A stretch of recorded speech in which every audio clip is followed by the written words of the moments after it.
अस्सलामुअलैकुम वरहमतुल्लाहि वबरकातुहू। आप सब खैरियत से वाफिस होंगे।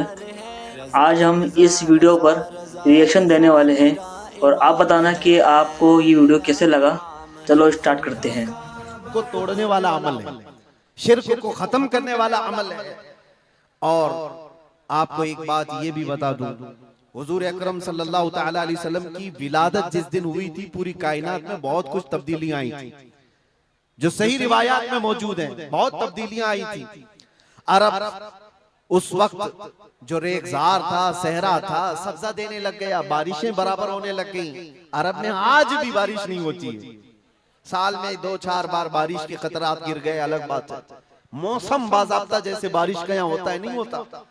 लेकिन जिस साल हुजूर पाक सल्लल्लाहु अलैहि वसल्लम की विलादत होने वाली, अरब में सब्जे उगने लग गए हैं या बारिश होने लग गई है। और उस साल जो हालात की तब्दीली थी, मुल्क शाम में एक नदी जो सूख चुकी थी वो अचानक जारी हो गई, पानी भर आया। और एक नदी जो हमेशा बहती वो अचानक सूख गई। एक आतिश कदा था, 1000 साल से जिसकी आग को बुझने नहीं दिया गया था ईरान के नुजूमियों ने, आतिश परस्तों ने, अचानक वो आग भी गुल हो गई। एक ही दिन में सब चीजें हो रही हैं। और कायनात में ये जो बड़ी बड़ी तब्दीलियां हुई थी, उस दिन एक और तब्दीली, बुत सारे औंधे मुंह गिरे हुए थे। जो 12 रबीउल अव्वल शरीफ का दिन था, ये सही रिवायात से मैं बता रहा हूं, बुत औंधे मुंह गिरे हुए।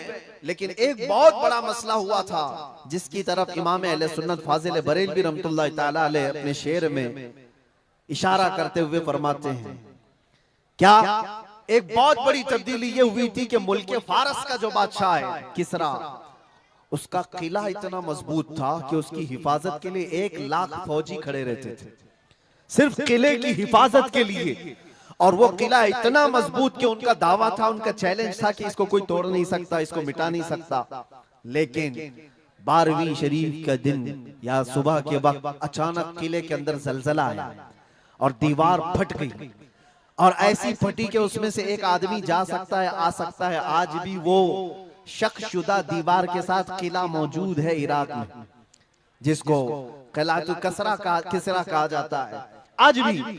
अब आप अंदाजा करें, 2000 साल से वो किला आज तक मौजूद है, तो उस वक्त कितना मजबूत रहा होगा। उस वक्त किले के अंदर जलजला आया और तख्त उलट गया, दीवार में दरार पड़ गई। वो दरार आज भी मौजूद है। बादशाह हैरान और परेशान। दूसरे दिन सारे नुजूमियों को बुलाया गया और पूछा गया कि ये क्या माजरा है कि इतना मजबूत किला कैसे ये टूट गया, या इसकी दीवार में शगाफ कैसे आ गई है। तो सारे नुजूमियों ने अपने इल्म के मुताबिक जो नतीजा निकाला, बादशाह से कहा, दर हकीकत ये जलजला आम जलजला नहीं है, ये तेरी दीवार का टूट जाना ये आम सी बात नहीं है। हमारा इल्म ये बता रहा है कि इस रुए जमीन पर अल्लाह का कोई नबी पैदा हुआ है जो तेरी सल्तनत को खत्म करने वाला है। एक बच्चा अरब में ऐसा आया है, आई नई हुकूमत, सिक्का नया चलेगा, आलम में रंग बदला, सुबह शबे विलादत। उस दिन जो हुआ था उसको इमाम अहले सुन्नत क्यों फरमाते हैं, वो एक दिन की बात है ना।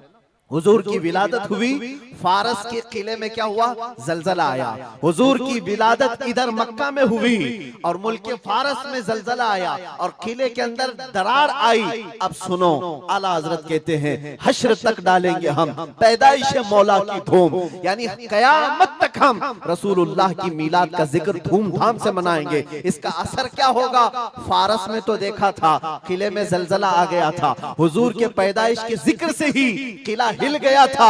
अब हम जब जब जिक्र करेंगे, मिसले फारस नजद के किले गिराते जाएंगे, मिसले फारस नजद के किले गिराते जाएंगे।